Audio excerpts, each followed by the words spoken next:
कराची में एक अफ़सोसनाक रोड हादसो पेश आयो है तो साइड एरिया भरिसां चाड़ी खां लहंदे तेज़ रफ़्तार बस मोटरसाइकिल सवारन ऐं पंधु हलंदड़ वाटे हड़न खे चिभाटे छॾियो।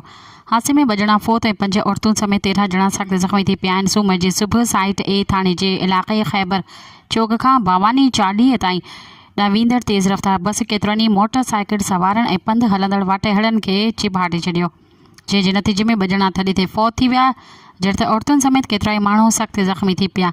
ट्रैफिक पुलिस हादसे जी ज़िम्मेवार बस खे रोड तां हटाए साइड ते बीहारे छॾियो। फौत थी वियलनि मां हिक ॼणे जी सुञाणप 45 वरहनि जी तालिब वल्द अब्दुल कुद्दूस जे नाले सां कई वई, जड़त ॿिए 45 वरहनि जे शख़्स जी सुञाणप न थी सघी आहे। मज़ीद ख़बरनि ऐं तफ़सीलात लाइ विज़िट कयो असांजी वेबसाइट www.awamiNewsHD.com ऐं ॾिसंदा रहो अवामी न्यूज़ HD।